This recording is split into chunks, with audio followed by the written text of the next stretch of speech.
seen that yet, so that's why I was. Yeah. But we sent out the email, so it's been announced.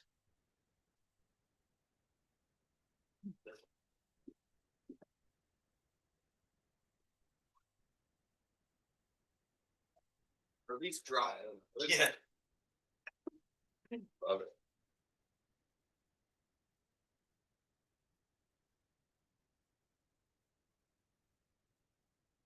Much like that. We're up in Valley. Nice. Long day, Yeah. but Yeah, you guys were out there all day. We Hey, went we went till to get after somewhere. 5, I think. we went places that I'm not sure we were supposed to go. It was VIPs. I'm sure we were supposed to. The photo up against, what is it? Fun things in that booth. Oh, yeah. Oh, I have a bunch of pictures. I haven't shared any of my pictures. Oh, it was amazing. We'll talk about it. It's too bad my people couldn't go. I rubbed the board's nose in it last board meeting. Talked about it for about 3 minutes, just. It was cool. That was. Well, I guess we don't have to belabor it here, but for those of you who couldn't go because of other commitments, things happen. I get it. But wow, did you miss out on a tour? I mean, it left me in awe of some of the things. It felt like I was in a Zilla movie, the size of the things. Yeah. You know, it Yeah. was just. Well, I think that's was part of it too, because we had this just a small group. You just kind of went. Want to go here? Yeah. Yeah, we did. Director Hoffman, can you hear us? Yeah, let's do it. We were in a row. Yes. There was a ball valve, and ball valve, right? Just a ball valve. And it was. Could you repeat that, please? One. Yes. Can you hear me? Of the. Yes, perfect. Thank you. Okay, thanks. It was crazy. Yeah, it was absolutely crazy. I can't even imagine the forges, the factories that have to make that. Emission zones, yeah. Same.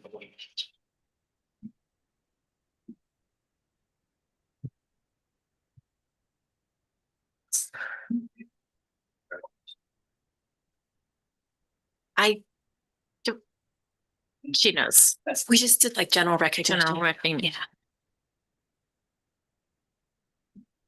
Okay. Well. Hello. Not much. Mine says. I don't know, Apple too. I'll wait till that. I'll take care of it. Pushing it forward.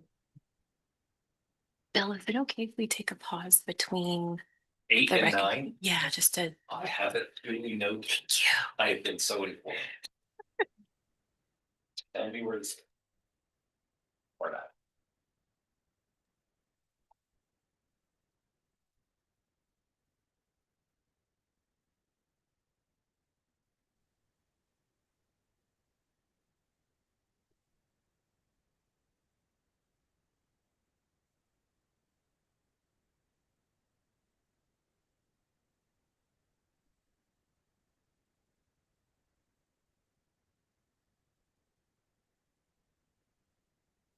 Where does everybody go to school? All Bonsall Elementary?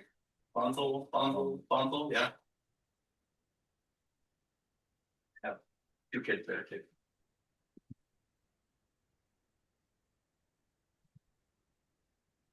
All right, we ready?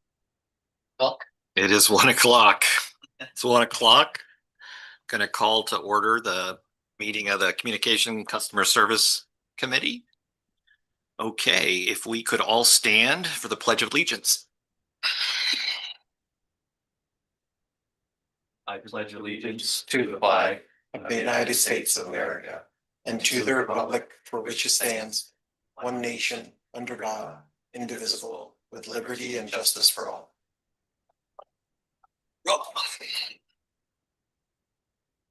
Everybody's got their mics on. We good?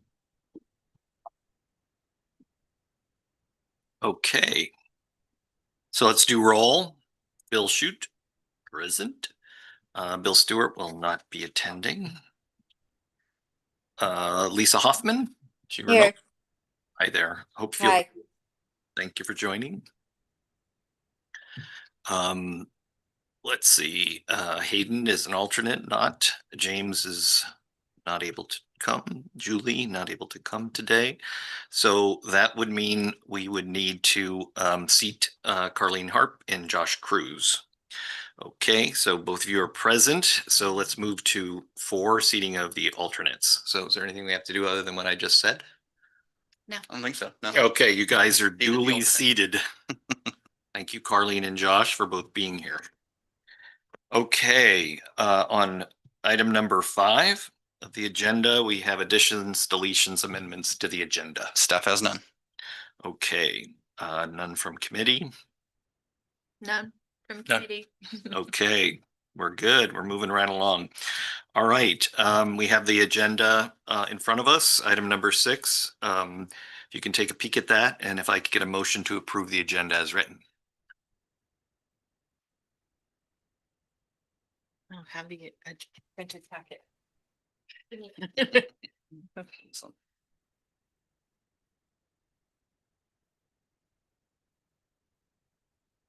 Thank you.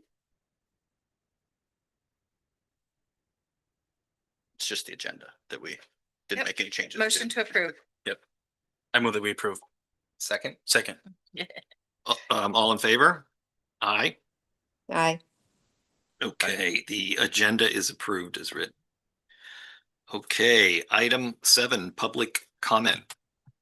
Do we have any public online, or does anybody present want to make any comments or have questions? We have no members of the public online. Okay, all right, so I will skip that statement. Okay, so that brings us to the best part of today's agenda, recognition of North County Water Agency's student poster contest winners. So Yes, and this is one of my favorite parts of the year. Every year we do a poster contest, and we've got some really great winners this year. Out of all the entries we got a ton of entries, and they were voted on. And I know we have 3 of our 4 attendees here today, but and these will all end up in the calendar. So North County posts a calendar that has these water drawings, but 3 really great ones in attendance today. Emmy Peralt, you want to stand up for a second? And I'll bring all of you up for to get your award. But Emmy Peralt, beautiful picture, sunshine and the world. That's this one over here on the left. Really, really nice. And then also we have Melody Burns. Melody here. Melody. This is a really good one. I mean, with how much we deal with fires and all that kind of stuff, you realize how important water is when those things occur. So with water and without water, it's fantastic. And Natalia Diaz. And beautiful picture of the world. That's the one down here on the bottom right.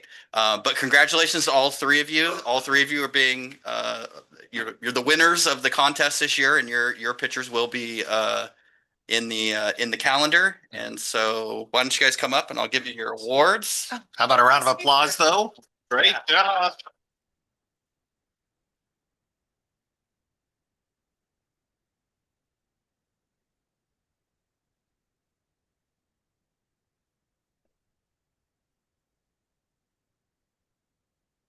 Great.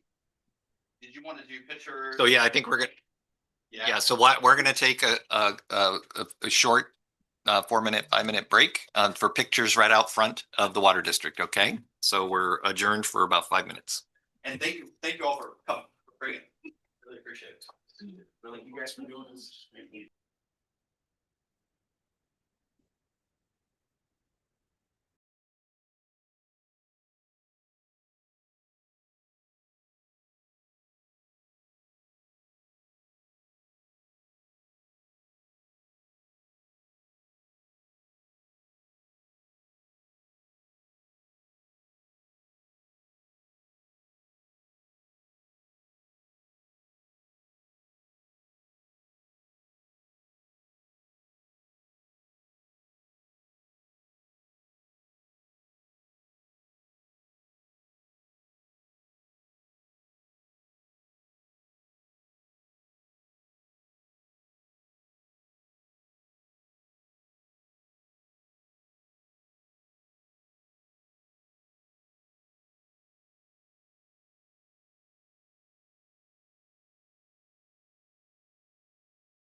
Hi, Lisa. We had the meeting muted for a minute.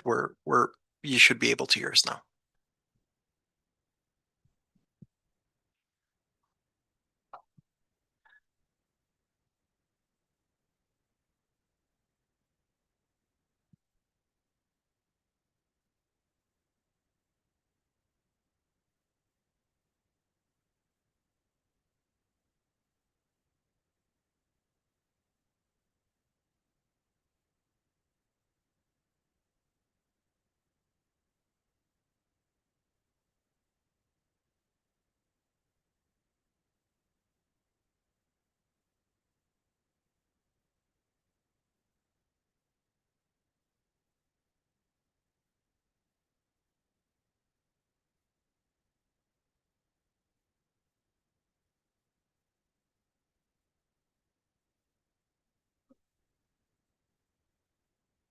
Okay, Letting us.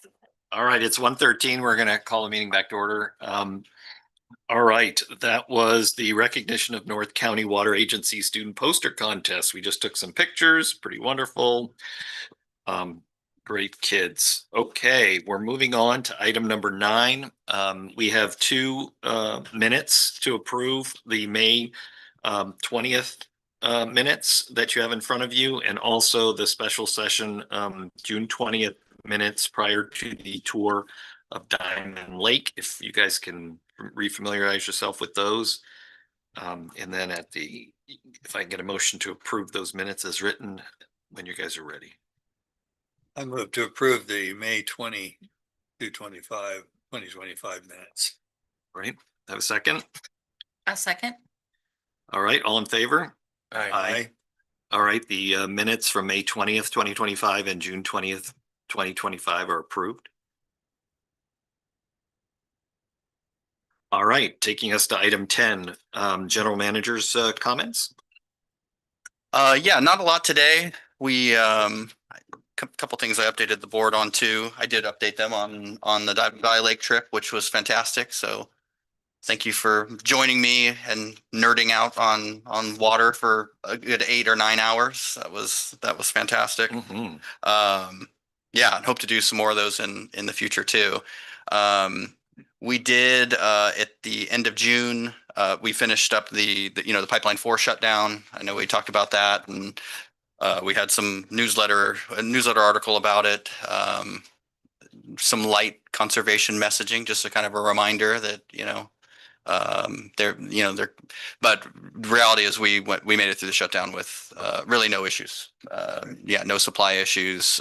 Plenty of water still in Morrow, and which we'd kind of filled to help out with that. We took some supplies through our most recent the interconnection between Fallbrook and Rainbow. So we did use it during Cool.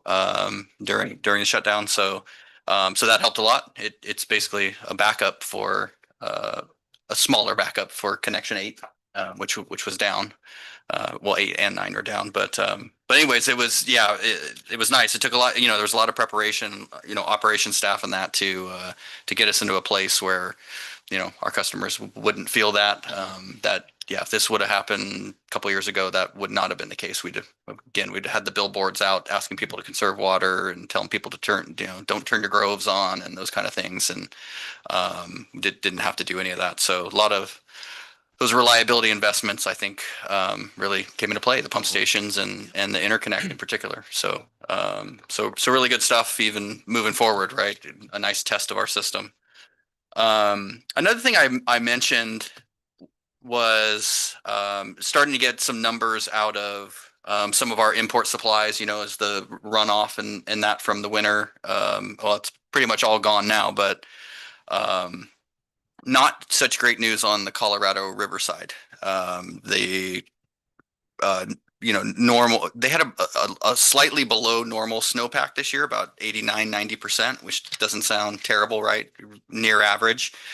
But just because of the dry winter and the heat and those kind of things, they're estimating or they're seeing about somewhere between a 45 and 55% of normal runoff into the Colorado River. Oh, So kind of a drastic, basically it's not making it there. A lot of it's not making it there. So likely lower levels in Lake Mead and Lake Powell, which are already very low. They're at, 30, 33%, 35% ish levels. Again, we're in really great condition on the state side. Everything's, very full and those kind of things, but it is kind of the first, makes your ears kind of poke up a little bit and go, well, if we, if you were to have a dry winter this year, then you might start hearing some talk about, some drought talk again. So, just something to keep our eye on and, keep you updated on, as things go, but definitely increases the risk a bit, maybe over the next 2 years that you might fall into, something like that if it does stay dry. Question, hasn't Yeah. it been a long time since the Colorado River system really had a normal or better than normal year? Well, the year when California got the 250% snowpack year, 18. well, no, even just the most recent one, 23? 23. The Colorado, they were above average too. They were 110, 120%, Okay. maybe even more. They had a nice year that year too. The following year, so just last year, not this last winter, but the previous winter, was right around average. So that was pretty good too. Kind of held everything steady from the gains that they saw the year before. But now, this is the first bad year in 3, I would say. But it had a couple rough ones before that too. And really it's been 25 years of, where 2/3 of the winters have been below average, and you've just seen the lake levels decline. There's a lot going on that right now too. The discussions on the Colorado River, the allocations, the current agreement, the upper states, lower states, priorities, how it's operated. It's all up for renewal by the end of 26. So it's coming soon, and so there's been, some positive with the negotiations, and then, you hear some negative going on, but there's, you're going to hear a lot about that over the next year for sure. Yeah. The only other thing I was going to touch on is something we had talked about. There's been a lot of discussion about, California's put these electric vehicle rules in place, and they apply to us for medium duty, heavy duty vehicles. Right now, any one we buy, we have to offset with a zero emission vehicle. So, in essence, a electric truck, or there's certain things that qualify. So in this year's budget, we do have this fiscal year budget. 3/4 ton we need to buy, and so we will offset that with a EV truck. Renee or Robert and our fleet mechanic, and he kind of runs the fleet out there. Got quotes and everything. The good news wasn't terribly expensive.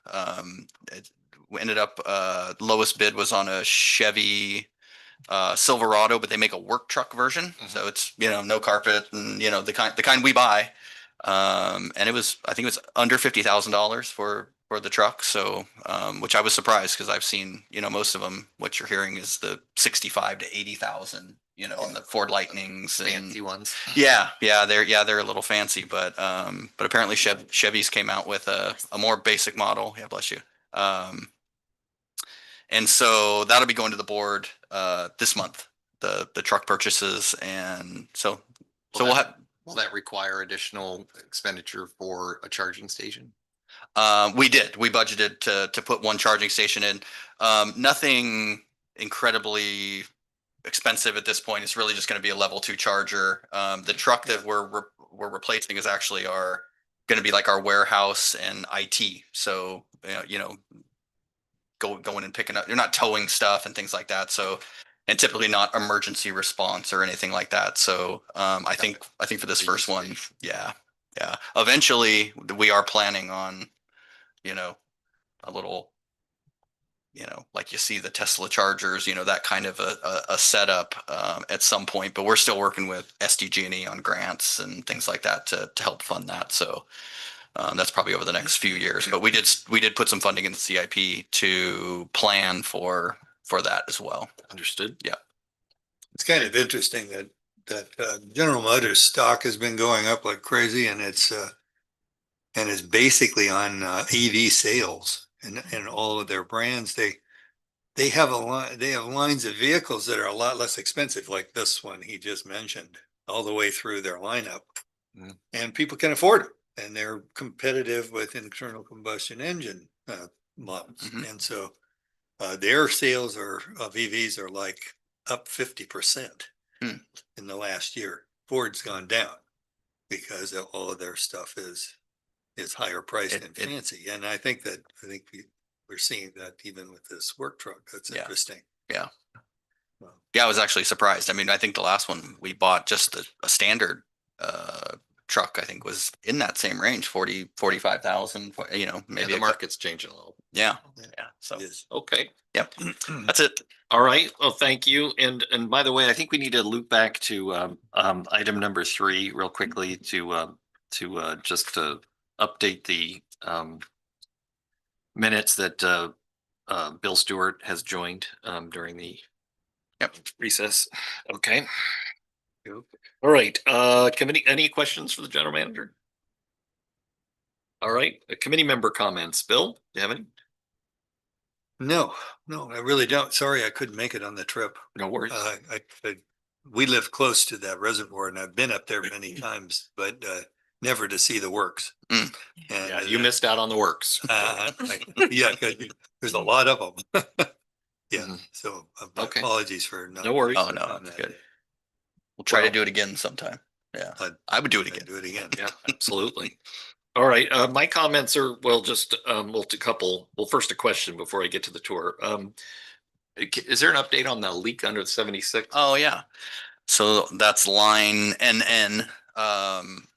Not a lot. I mean, we've been working, working through some of the issues there. We did enter into a contract with the engineering consultant. So that's Hazen and Sawyer, and they are, they've got some experts on trenchless construction, trenchless design, those kind of things. So they're working through a couple of alternatives right now. I think we actually have a workshop planned for next Tuesday where they're going to kind of go through all their results. Hey, here's the options, here's the costs, those kind of things. And I'm not sure when I last updated. So you guys know, I mean, the crack extended all the way under the 76. We did go to the other side and uncovered that, and it doesn't extend beyond that. We did find, on the other side of the 76, the pipeline was intact.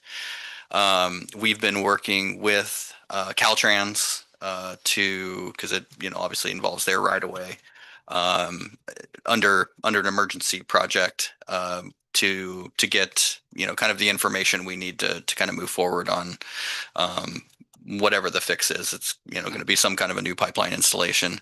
That included some survey work we did about a week ago. We're working on getting a geotech out there to get some geotech so we can have a level of confidence on we're going to go under this thing without eyes on it. You need a good understanding of the geologic conditions. So the good thing was we actually got this today. Caltrans was able to provide some really solid geotechnical information because there's a wildlife crossing right there that they put in. So they did, so it's a structure, basically a bridge that allows wildlife to cross under the Highway 76. And so they had a bunch of borings, and I mean it's within a couple 100 feet of where we're sitting. So we've kind of already got that to work off of. We'll do a couple of additional right in the area where we're planning. We have an environmental consultant on board because we will have some, even if it's just post-project reporting, we're going to have a bunch of reporting that we've got to do on any impacts. We are going to have some areas to lay down and clear and things like that. So kind of all these issues that we usually take a year to plan out and do, we're trying to condense that into like a month or 6 weeks. But we are making some really good progress. Like I said, we have a workshop next Tuesday, so I think we'll have a lot more information on kind of exactly what we're planning on doing and kind of a rough estimate of costs. From there, the plan is to engage a couple of contractors with some, I would say partially complete design documents and kind of a design build kind of format is kind of where we're pushing forward with this thing. The reality is, you know, depending on material availability and those kind of things, we're probably looking at September before, you know, and we'll see. I mean, that's probably optimistic. So we're at the same time, we're also looking at potentially some temporary options. If, you know, if we're finding we're having trouble moving enough water, you know, to the Dentro pump station and out to the Gopher tank. There is an option where we could route some temporary piping above grade to, you know, supplement. So silly question. Through the If there's a wildlife- tunnel, why couldn't you go through the Yeah, tunnel? yeah, through the wildlife crossing. Yeah. Exactly. Okay, that sounds- Exactly. I mean, as even as not a temporary thing, what give us that? Well, For all of us non-technicals, non-permitty, kind of non-regulatory people in the group, why not just bury it in the wildlife crossing? Yeah, well, it's enough to get through. You know, construction through it may be challenging. It is something we talked about. It also does add, I mean, I say it's nearby. It adds quite a bit of length to you're talking about going, you know, Gotcha. 1,500 feet or so around, I you know, understand. yeah. Okay, that So- was my silly question. Thank you. No, that question just came up, you know, so yeah. Okay. So my only other comment was about the tour. So on the 20th, we did a tour of Diamond Valley Reservoir, and I really appreciate the district putting that and coordinating that tour, putting that tour together. It was amazing from an education standpoint to really understand the impact of that type of infrastructure project on everybody's and all throughout Southern California, right? The lives of all the people and residents that live here, given that unique location and the ability to move water from that altitude, you know, pretty much anywhere, in Southern California, and just the scale of what was done there, and also that when you look at it, you don't really understand or have an appreciation for how much land around that area is either protected or made available for public use as part of a big project like this. And when you think about, you know, I think it's the last big one that's been done, right? Yeah. Yeah. And what they were able to accomplish, and then even some of the other parts of that tour, as far as the aqueduct and the amount of water that comes, you know, from the Colorado River. In the amount of volume that flows through, was it like 1 million gallons a day or an hour or so? It was just ridiculous. It was a billion. It was just a ridiculous amount of money or amount of water. And how much it was done for back in the 60s and going all the way back to the 30s and 40s. So anyway, it was so educational. And for me, that in combination with Skinner, the tour of Skinner, really kind of pieces together the water, just that from the access to the reliability to the treatment to the options, and what has to happen to provide that safe drinking water to everybody. So I highly recommend that tour.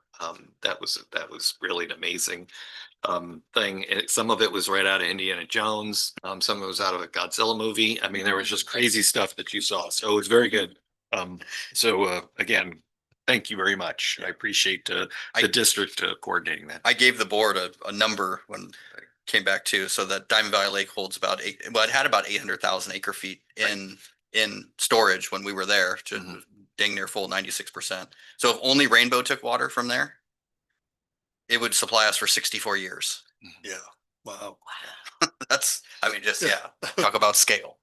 Right. Yeah, it's an engineering. It's crazy. I mean, but anyway, it broadens your perspective of how the communities and these interagencies efforts, and how taking expenditures, you know, tax dollars, and putting it towards something as necessary as water, and how broad of an impact it has. It was really amazing. So anyway, hats off. That was a great tour. How many dams does it have?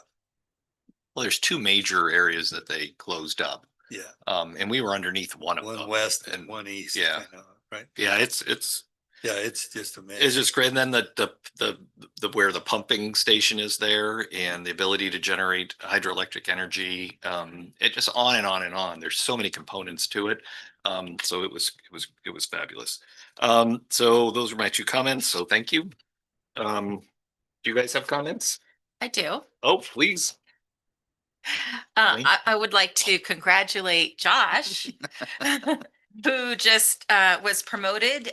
He's now, some of you may recall that Isa, who had been our supervisor of construction and meters, moved on to another agency. So Josh is now taking on the meters as well as customer service. Wow. He's been great. working closely with them for really since he's been the customer service supervisor. Just the two teams work in collaboration very well. Meters is sort of our customer service department out in the field, having those face-to-face interactions. So we felt like it made sense for him to oversee the larger group. And so he's been promoted to customer and meter services supervisor. So congratulations to John. All right. Speech. I really appreciate the opportunity and I'll do my best. Yeah. How long have you been with the district? In September, it'll be 5 years. 5 years. Yeah. All right, Soon keep as- going. Thank Even- you. There's a seat over there that you just gotta work towards. I don't know.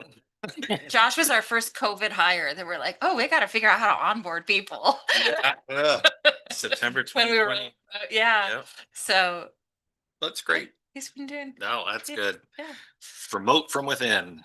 Exactly. Absolutely. Other comments? No. Okay. None for me. Okay, moving on to item 11. And by the way, on committee member Lisa, I apologize, but I was focused here in the room. Did you have anything that you wanted to add on 10B committee member comments? No? I can't. Yeah, Found she's muted. Okay, so was that a no?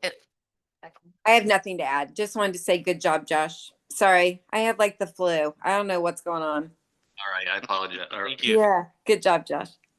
Okay. Item 11, quarterly customer service call metrics. Yep. All right. So just have a couple months here rather than the usual 3. Oops. So again, pretty consistent in terms of the whole times. If you guys recall, like our goal is to stay under a minute, the average hold time, and that's been the case for a couple years now. So 57 seconds for May, 51 for June, and then compared to last year, you got 38 seconds in May and then 47 seconds in June. The reason it's a lot lower last year, I actually did a competition with the customer service team. So there were some incentives to kind of reach those numbers, and that's why you see the drastic reduction there. But again, everything under a minute, that's what we're striving for. Okay. So that's the whole time. This is the talk time. So 4 minutes, 24 seconds in May, 4:28 in June, and then pretty similar here last year. So right around the 4.5 minute mark is pretty consistent for the average talk time for the month. And the last one is going to be the most noticeable. So this is going to be the total calls. So 8:31 in May, 9:22 in June. The callbacks 14 and 11. We haven't had more than 20 in a given month, and all those callbacks are strictly payments. So people are just calling; they don't want to wait on hold, and we'll call them back and make the payments. The 8:31, it's about 90 less than June.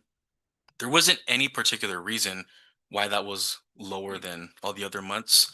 Sometimes you have hit or miss months like that. I mean, which is not a terrible thing. It just means that we're doing everything well. We're not having any of those billing discrepancies with the auto pay. So just a lower month. And then compared to last year, like the mid 9s. So that's like the trend, which you'll see is like the mid 900s is like the average, with the exception for May. That was an odd one, but other than that, just pretty consistent across the board. That's the last slide. If anyone has any questions for that. Questions? Sounds like sounds like we're achieving our goal. That's right.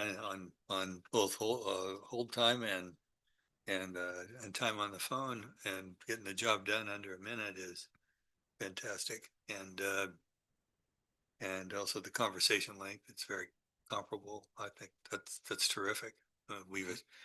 Do you anticipate that that's going to level off about there with our system as it exists now and our staffing?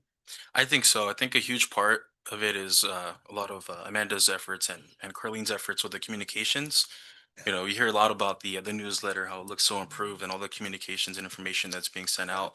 I think that's definitely reduced the amount of calls that we receive, because sometimes in the past we would get a lot of calls with questions that the newsletter already addresses, right? So, but we didn't have that type of information before.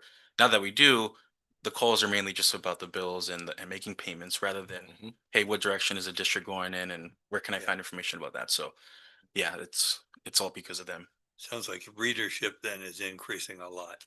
Yeah. It's hard to get a metric on that, I'm sure, because you send it out to so many homes, but you can see results then.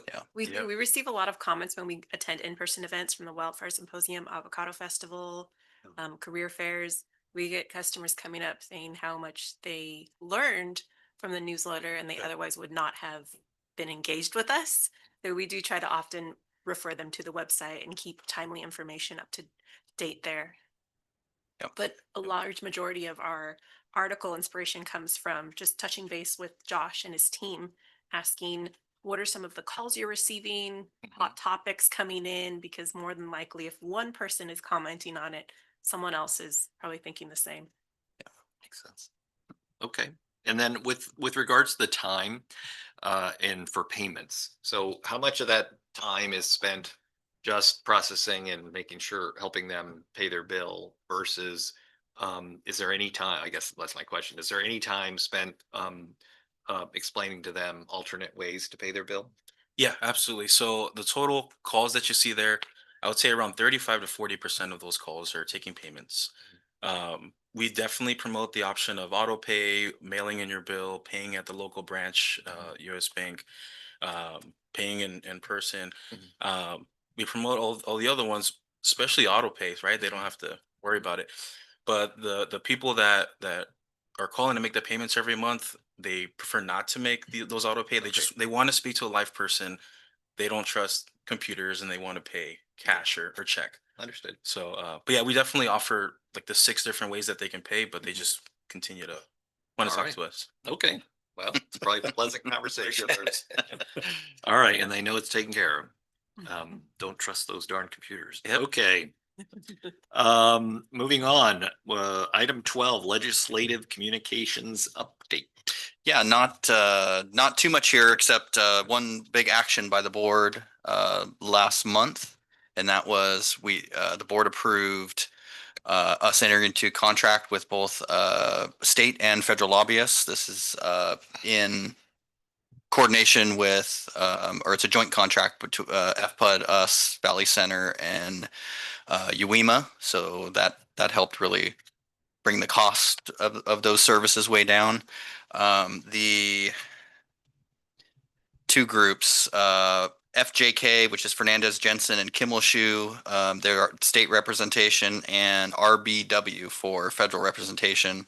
Both the proposals were really good. Lots of experience and lots of experience with our kind of issues, right? Representing municipalities and really, I think this is going to be, I mean, the key for our, there's a lot of legislation that comes through that we should be weighing in on, and I feel like our, as a group of 4 agencies, our voice is much stronger in that regard, but also for grant funding, getting in front of both our local, state, and federal representatives, and letting them know, we've got a very successful crop swap program.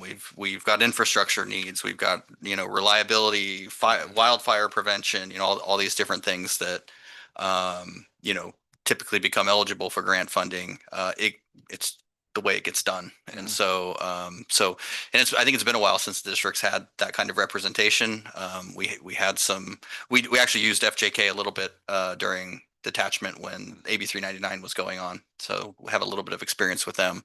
But kind of nice to get back to where we're, just chasing those kind of things, right? Things that kind of day-to-day stuff that impacts our district, helps us with our budgets and such. But that's really the big update where we're actually kicking off that contract this week. We've got a kickoff meeting with the consultants or with the lobbyist. And from time to time, we will be bringing that, we kind of structured into the contract, both to the committee and to the board, some legislative updates and things like that, where they'll actually jump on and provide those kind of updates. So as part of the contract, so you'll be hearing from them.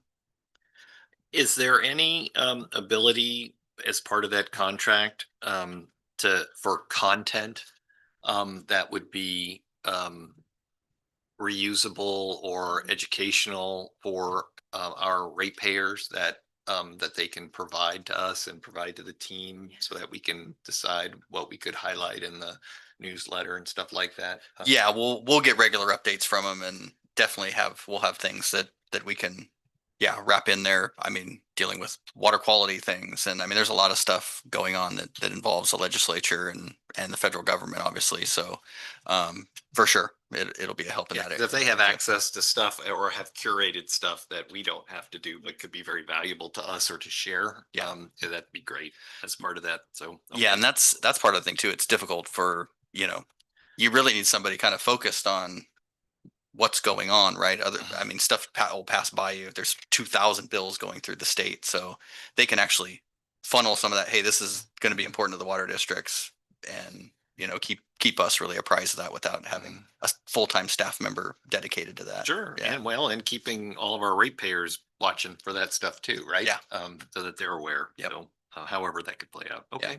What's happening with the Delta Tunnel?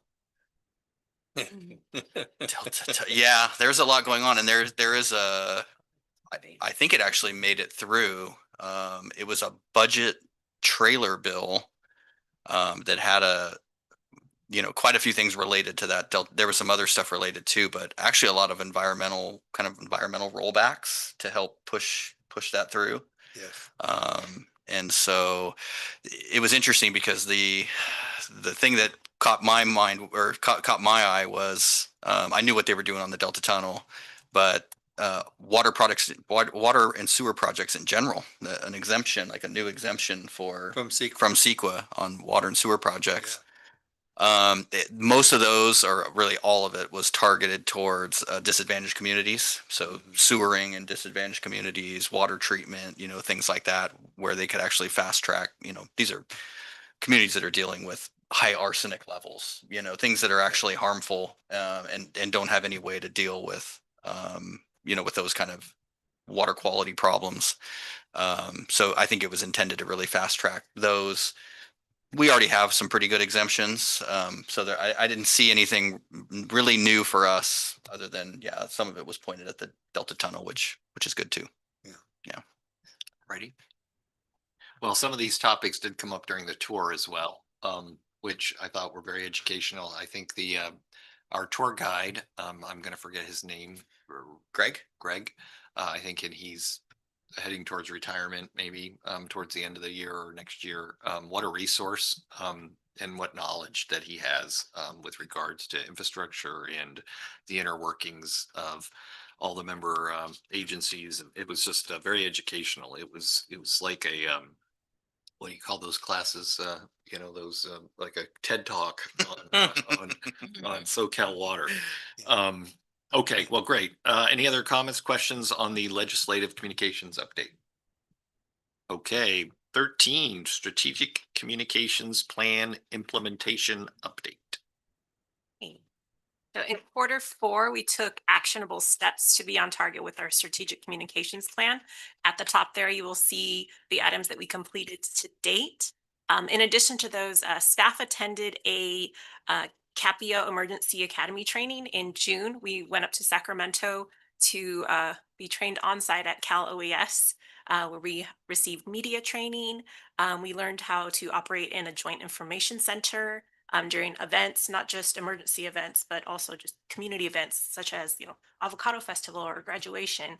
We learned that it's really important to practice so that we are prepared ahead of time and to learn from each event, kind of go back and see what steps that we can do to improve for future service to our community.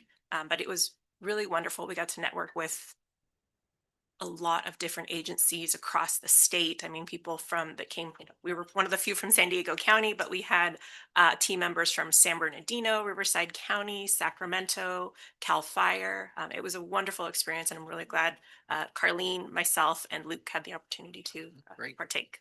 Yeah, we got to do a mock press conference in Governor Newsom's media room, which was kind of Nice. cool. Yes. Yeah. Oh, That's good. But it's nice to see the operation in the whole Cal OES, building, and how they have everything set up. They gave us some really helpful tools and resources, and like Amanda said, we made a lot of really great contacts.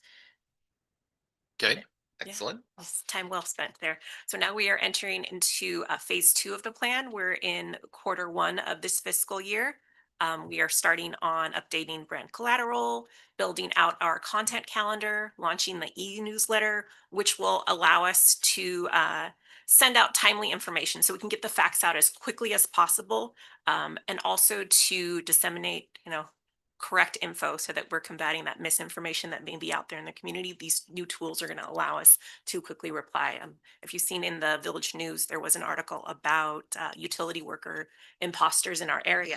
We've been consistently sending that messaging out every, maybe 6 months in our newsletter and on our website. FPUD was so kind to share a press release with us, and then Village News posted about it. But it's topics like that really allow us to inform the public and remain that trusted source of information. Yeah. So we're moving along there. And then this is our overall progress toward our strategic goals. Most of these items have been completed to date, including the CCR report that was posted recently, our alignment with our rate increases. Avocado Festival, our large event, helps us, shape those customer relationships, get that one-on-one time.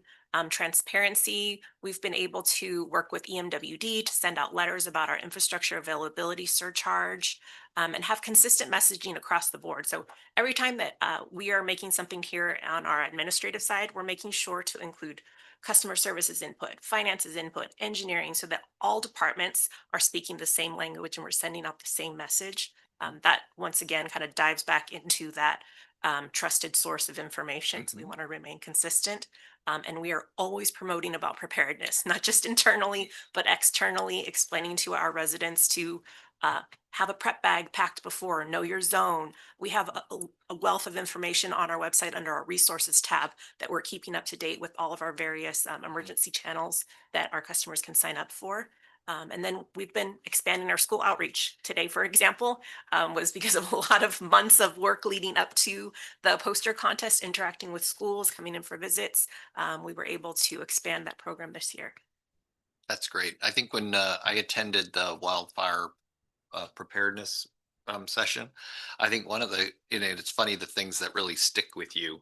One of the key things was to be able to translate in your head intellectually what these zones when you were being communicated to by the emergency response forces with regards to, if you're in an evacuation zone versus the next one over adjacent, what that really means, right? And up until that point, till I attended that seminar, it wasn't clear to me that if I was in that secondary zone, that I actually had a list of things that I needed to be doing, right then, because at any point that classification could change, and then it's leave right away. And if you weren't prepared for it, if you aren't doing the things to be prepared to leave at a moment's notice, then so there's a lot of that translation of, there's all these new, tools and new websites and new apps and stuff.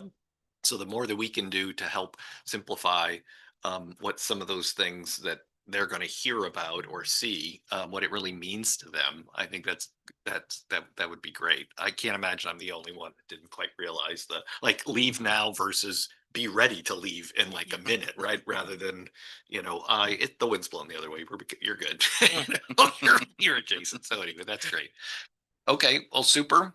These were just a few of the projects that we had in place over this past, the close of last quarter. So we did our how-to video series, consumer confidence report, and then we submitted a grant. It's a pass-through grant.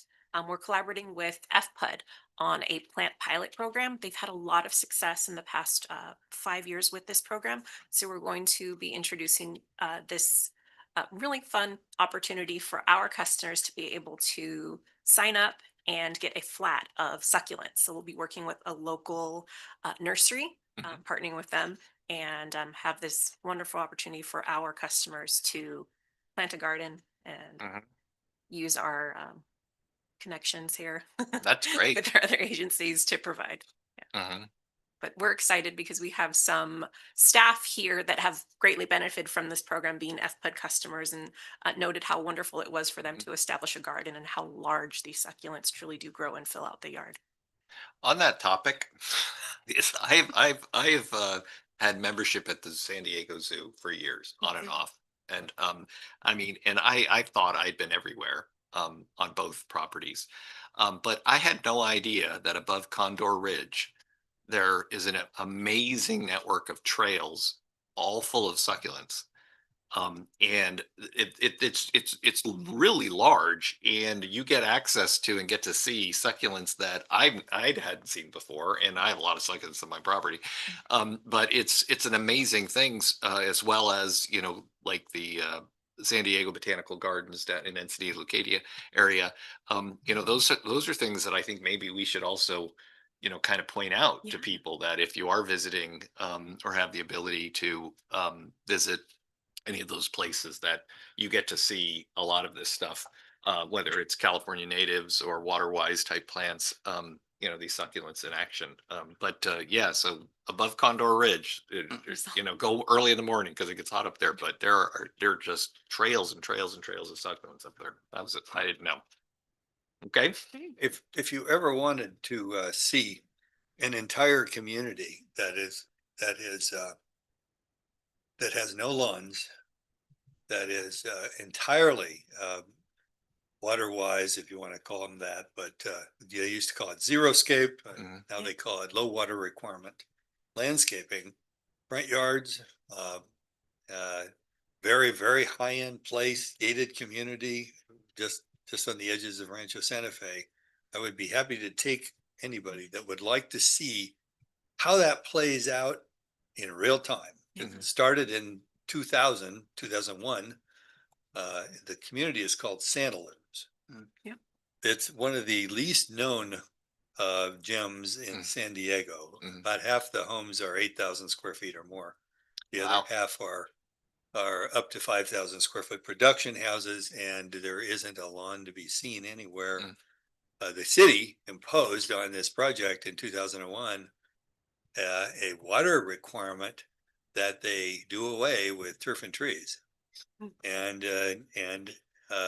managed to water this community's landscape with 30% of what a normal home site would require at that point in time. So we need you to get in, because at 8,000 square foot houses, those gates are locked, right? I know, I put them in 2001. I managed that project for 15 years. Okay. So yes, I can get a couple of carloads in at any time, or one carload, just to give you some idea. If you're pushing it, if we're helping our local community to evolve more into that kind of a plant palette, and it comes out very well. Well, let's take that as an action item, that maybe there's there's a little field trip that goes for pictures, and we could create an a extra section on the website where we could talk about this type of landscaping in action, and that would be great. There's also 300 acres of slopes, and most of them are not covered with low water requirement plants. They were able to use and isolate and use native grasses that don't require hardly any landscaping and that, hold the soil. They're very attractive, the grasses grow, 4 to 18 inches high. They grow during the winter time when it's raining. Essentially, they go dormant and drop their seed in the spring. And then in the summer, the crews go through and cut them down to about 4 inches. So they're just kind of look like golden turf. And then they regenerate themselves in the following year. And that's worked fantastically well. They do it a lot in Australia, South Africa, and other places around the globe that are water poor. And the landscape company that kind of modeled it after the Western Sierra. If you drive up out of Fresno to Yosemite, you go through this golden grass and oak tree landscape Gorgeous. that goes on for 30 miles as you're going up into the Sierras. Well, that's what the state is named after. It's those golden grasses for the Golden State, and that's exactly what was imported to this community and has worked perfectly over the Wow, last that's 20 good. years. But nobody knows about it. So There you go. Well, maybe we can change that. yeah, if you care to, I would be happy to host that. Alrighty. Thanks, Ben. That was all. We're all done. Any other comments or questions for the team on the communication plan implementation update? I would just say great job. We've talked about this before. It's one thing to create a paper plan. It's another thing to set measurable goals, and it's even better when you achieve them and you stay on track and communicating what that really means and what you're doing. So thank you for following through with that to us, and great job. Great job. Okay, moving on. 14, community events update. We ended the fiscal year with one last event, the Summer Blood Drive. We held it here in our parking lot. There were a total of 12 blood donations collected, 15 appointments. Unfortunately, not all of the people who came in qualified. And we had 8 rainbow water donors. I believe 4 of those were first time donations. So overall, a great event. We ranked higher than our previous event. Nice. It's a great partnership with San Diego Blood Bank. And what was wonderful, if you signed up for an appointment, you received an email about 2 weeks later showing where your donation went to, like specifically which medical center or hospital your blood was allocated to. That's great. Okay. Alrighty. Anything on community events? All right, moving on, newsletter content planning. So July, this month was really focused in on our water quality. We wanted to combat a little bit of that misinformation out there about what's in our water, fluoride, PFAS. That information was sourced from Metropolitan. They recently put out a series of fact sheets available to all PIOs. So we pulled that info there, as well as details from our CCR report. 2 fantastic videos from Met we linked up to. There's a QR code on the bottom. You could take a virtual tour of the State Water Project and the Colorado River. So not in depth as your in-person tour, but gives you a general idea of, where it comes from in Northern California, all of the various channels it has to go through until it reaches our taps. We wanted to emphasize that 100% of our water is imported, and it takes a long journey before you turn on the shower. So that kind of. Pretty easy to drive by all those canals and not know what's happening right next to your road. Yeah. So we link up to our water quality report. It's available on our website. We have a billing message about it, and then print copies are available here in our lobby. We've really highlighted our APWA award for Honorary Project of the Year. Our engineering department accepted that award at the end of May. It was for the Division 1 pump station project that has gave us so many benefits since we completed those projects in a very tight time frame.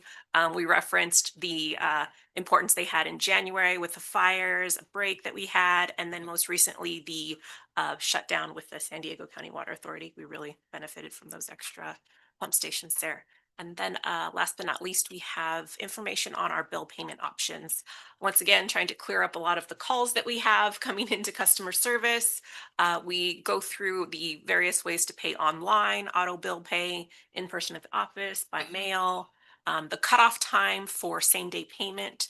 And all of this information is available on our website. So we're making current, as soon as we publish information in the newsletter, we're transferring it to the website so that we can be that trusted source of information. Okay. So one of the topics that came up during that tour, on the water quality, topic here, on the bullet was just the, those little, muscle things. Quagga, The- quagga mussels. Mhm. Quagga. Yeah.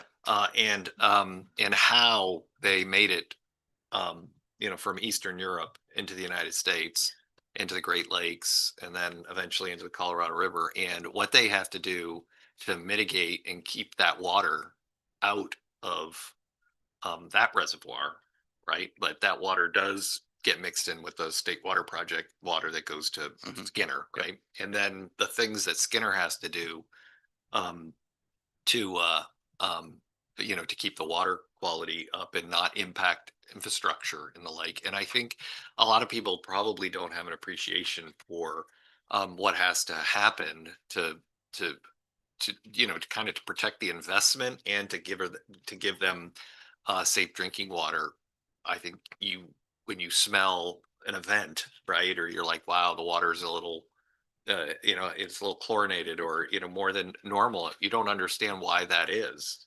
And I think that would definitely be a topic at whatever, if we've talked about it before, or in what people can do to help, with that as well, because we're all stewards of the waterways, and making sure that we don't make the problem worse, and that when sometimes these things happen, it's being proactive to have to deal with, a problem that may be occurring, type Yeah. of a thing. So I think that was an interesting part of that education for me. Okay.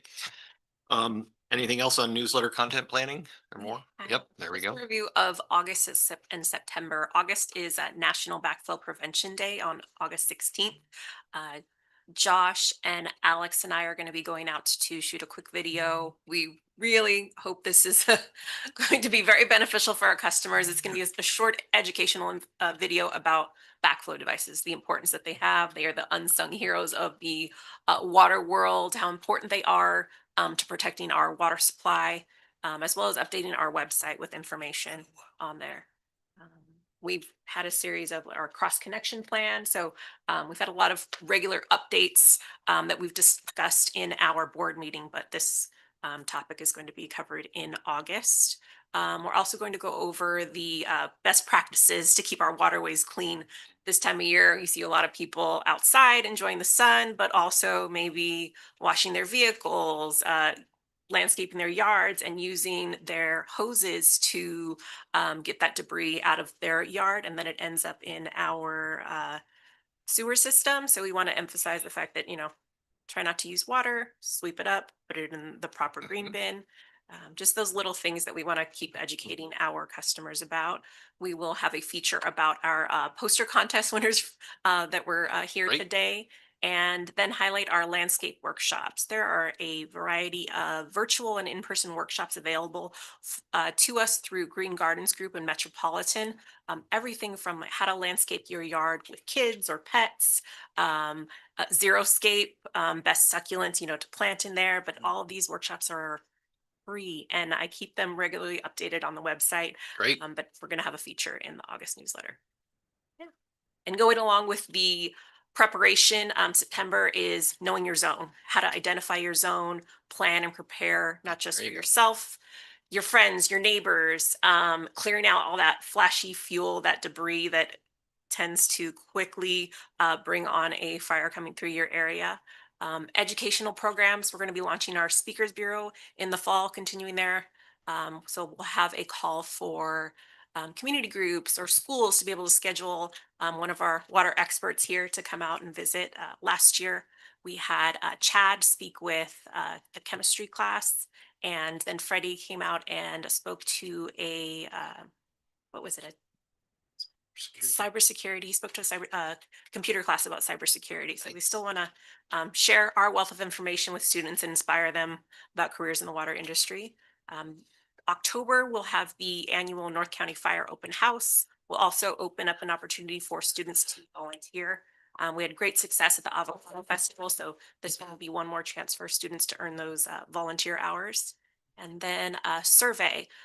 Josh and his team and myself are going to be working on revamping the survey to try to better understand ways that we can not only improve our systems internally, but also have maybe some open comments for our surveyors, you know, to take to give us quick notes about whether or not they're pleased with our service, billing, whatnot. We just want to improve that area so that we can have better planning.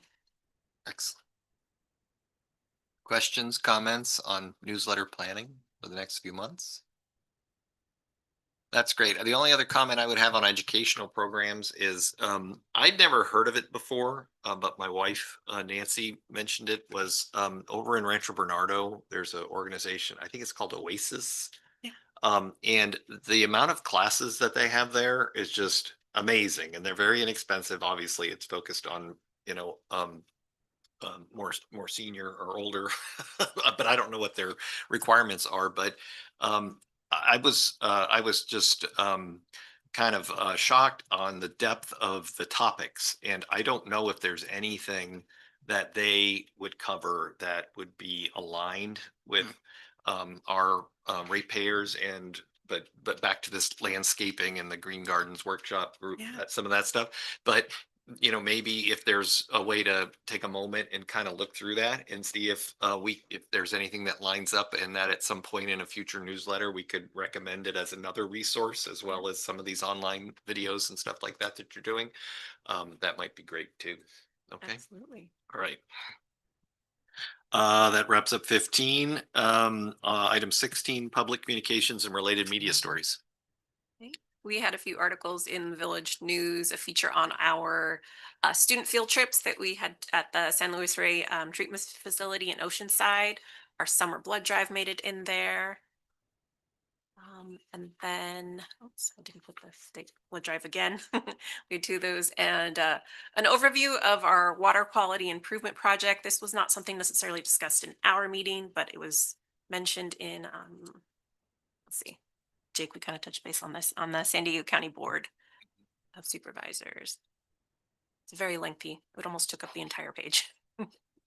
And we had wonderful coverage of the Healy hydrant. So we were a very small portion of this story, but we had a great snippet there. The story came out at the end of May through AP, and it was picked up by LA Times, San Gabriel Valley Tribune, SDUT, local ABC station in LA. But really great quote there from Jake about how it's benefited our community in particular. That's great. Great story.